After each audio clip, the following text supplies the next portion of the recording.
Hello friends, ఎలా ఉన్నారు? నువ్వు వెళ్ళిన చోట నీకు విలువ లేకపోతే నువ్వు ఖచ్చితంగా ఇలానే ఉండాలి. గెలుపు గురించి ఎక్కువగా అస్సలు ఆలోచించుకో.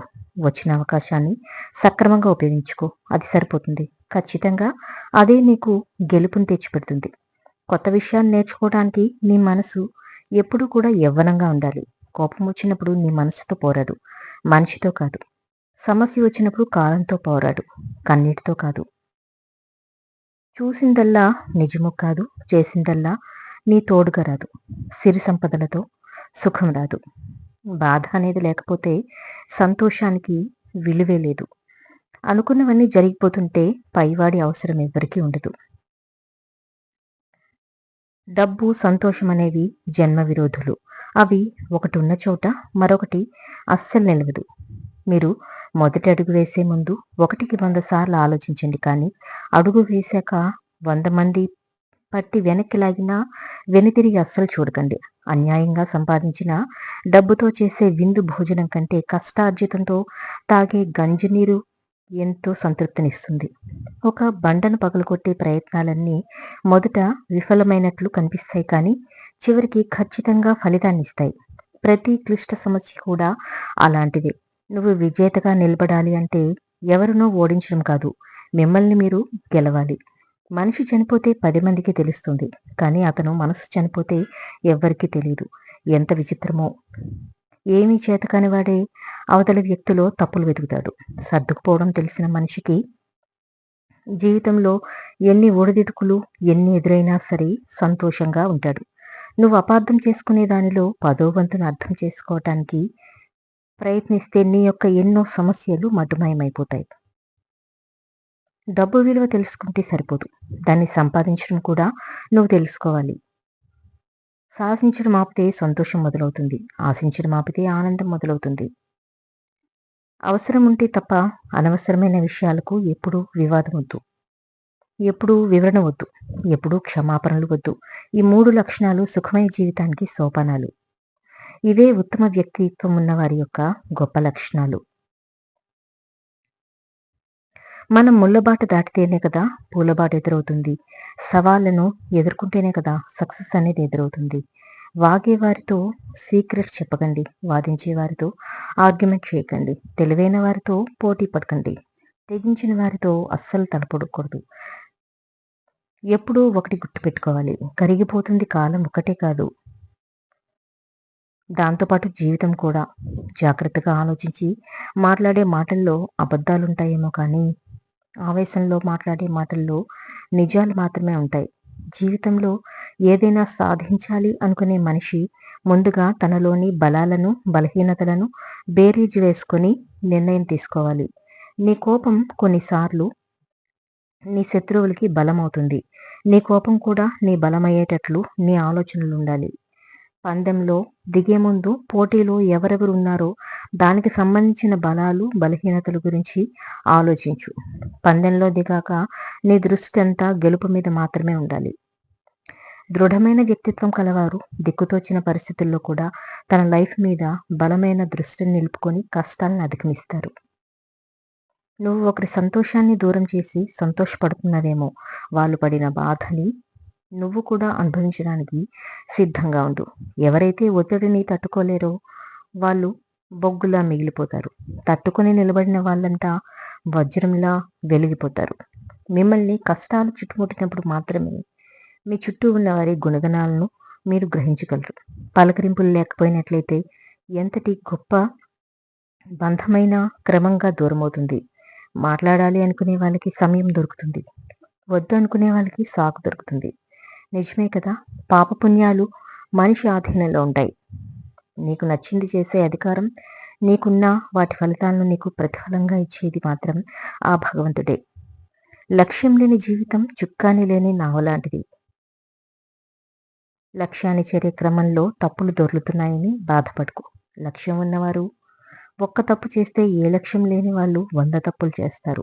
నువ్వంటే విలువ లేని వాళ్ళ దగ్గరికి వెళ్ళి పదే పదే అవమానపడే బదులు కొన్ని బంధాలను వదిలించుకోవడమే మంచిది.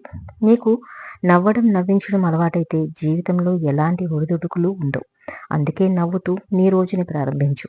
నువ్వు ఆకలితో ఉన్నా ఒక్క జీవికైనా కడుపు నింపి చూడు. ఆ రోజు నీ మనసుకి ఎంత తృప్తిగా ఉంటుందో. నీ గొంతు పెంచడం కాదు, మాట విలువ పెంచుకో. వర్షపు చినుకులకే తప్ప ఉరుములకి పంటలు పండవు. జీవితం ఎవరికీ పూలపాన్పు కాదు. కష్టాలు, సుఖాలు వస్తుంటాయి, పోతుంటాయి. అన్నింటినీ చిరునవ్వుతో ఆస్వాదించు. అప్పుడే కదా విజయం నిన్ను వరిస్తుంది. మన మనసుకి ఆశ ఎక్కువ. నచ్చిన ప్రతిదీ కావాలంటుంది. కాలానికి క్లారిటీ ఎక్కువ. ఎవరికి ఏది ఇవ్వాలో అదే ఇస్తుంది. నీ పని నువ్వు రేపటికి వాయిదా వేయకు. ఎందుకంటే రేపు మరో పని నీ ఇంటి ముందు ఎదురు చూస్తూ ఉంటుంది. నీ ప్రమేయం లేకుండా నిన్ను ఎవరూ నాశనం చేయలేరు. అది తెలుసుకుంటే నువ్వు ఒకరిని నిందించే అవసరం ఎప్పుడూ రాదు. ఎదుటివారికి విసుగు పుట్టించే కన్నా నువ్వు మంచిగా క్లుప్తంగా ఉండడమే మంచిది. నువ్వు వెళ్ళిన చోట మర్యాద ఇవ్వలేననటం తప్పెందుకంటే మర్యాద లేని చోటికి వెళ్ళడం అది నీ తప్పే. ఎప్పుడు కూడా నువ్వు పొరపాటును కూడా అలాంటి చోటికి వెళ్ళకు. వీరుడు అపజయాలను చూసి కృంగిపోడు. విజయం సాధించే వరకు పోరాటం చేస్తూనే ఉంటాడు. గతం లేని వాళ్ళు, గాయం కాని వాళ్ళు ఈ సమాజంలో ఎవ్వరూ లేరు. దానిలో మీరు కొత్త కాదు, నేను పాత కాదు.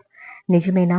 ప్రపంచంలో మీకు వేరే శత్రువులు కానీ మిత్రులు కానీ ఉండరు. మీ నడవడికే మీకు మిత్రులను కానీ శత్రువులను కానీ సంపాదించి పెడుతుంది. కాస్త ఓపిక పట్టు, అన్నీ తేలుతాయి. పుట్టుక నుంచి మరణం వరకు సాగే పయనంలో నిన్ను నమ్ముకున్న వాళ్ళ కోసం బాధ్యతతో బ్రతకడమే విజయం అంటే. జీవితం ఎప్పుడూ ఒకేలా ఉంటే బోరు కొడుతుంది కదా. అందుకే సమస్యలు, సవాళ్ళు, మలుపులు, సమస్యలు అన్నీ వస్తుంటాయి. నీకు గౌరవం పెరిగిందని గతం మర్చిపోకు. అవసరం తీరిందని అయిన వాళ్ళని మర్చిపోకు. జాగ్రత్తగా ఉండు. నువ్వు నీడను చూసి భయపడితే భయపడకు. ఎందుకంటే దగ్గరలో వెలుతురుంటేనే కదా నీకు నీడ పడుతుంది. గోర్లు పెరిగినప్పుడు గోలను కత్తిరిస్తాం కానీ వేలను కత్తిరించం కదా. అలానే మనస్పర్ధలు వచ్చినప్పుడు కోపతాపాలను కత్తిరించాలని కానీ బంధాలను, బంధుత్వాలను కాదు. నీ సంపద శాశ్వతం కాదు, జీవితము శాశ్వతం కాదు. శాశ్వతంగా నిలిచేది ఒకే ఒక్కటి, అది నీ మంచితనం.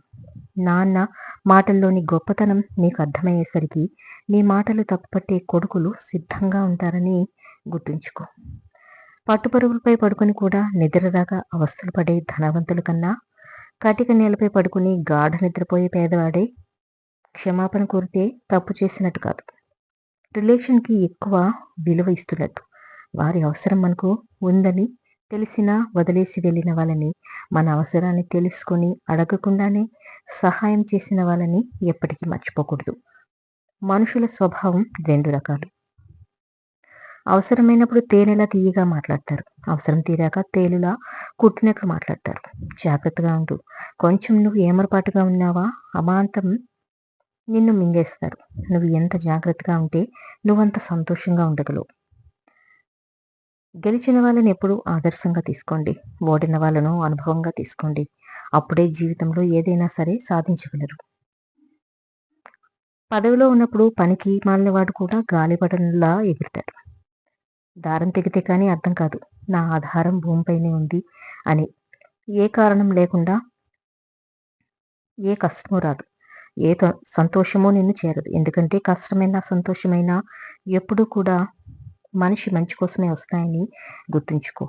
జీవితంలో ఏది సాధించాలన్నా ముందు ఓపికగా ఉండడం అవసరం. అలా ఉంటేనే కదా విజయాలనేవి మనల్ని చేరుతాయి. నీ దగ్గర టాలెంట్ ఉన్నప్పుడు మాట్లాడడానికి సిగ్గుపడకు. నీ దగ్గర టాలెంట్ లేనప్పుడు మౌనంగా ఉండడానికి భయపడకు. అప్పుడే ఏదైనా నేర్చుకోగలవు, ఎక్కడైనా సరే రాణించగలవు. నిజమే కదా. మంచి అందంతో పుట్టడం అనేది మన చేతుల్లో ఉండదు, కానీ మంచి వ్యక్తిత్వం అనేది ఖచ్చితంగా మన చేతుల్లోనే ఉంటుంది. నిన్ను సంతోషపెట్టే వాళ్ళంతా మంచివాళ్ళు, నిన్ను బాధ పెట్టే వాళ్ళంతా చెడ్డవాళ్ళు అని అనుకుంటే అది నీ మూర్ఖత్వం అవుతుంది. మీరు ఎప్పుడూ మూర్ఖులతో వాదన పెట్టుకోవద్దు. ఎందుకంటే వారు ముందు మిమ్మల్ని వారి స్థాయికి దిగజారుస్తారు, ఆ తర్వాత వారికి ఉన్న అనుభవంతో మిమ్మల్ని ఓడిస్తారు. జాగ్రత్తగా ఉండండి. కోపం అనేది మంచివారికి కలిగినా చెడ్డవారికి కలిగినా అది ఇతరులకు కూడా హాని కలిగిస్తుంది. అగ్ని అనేది గంధపు చెక్కను కానీ మరొక కర్రను కానీ సమానంగానే కాలుస్తుంది.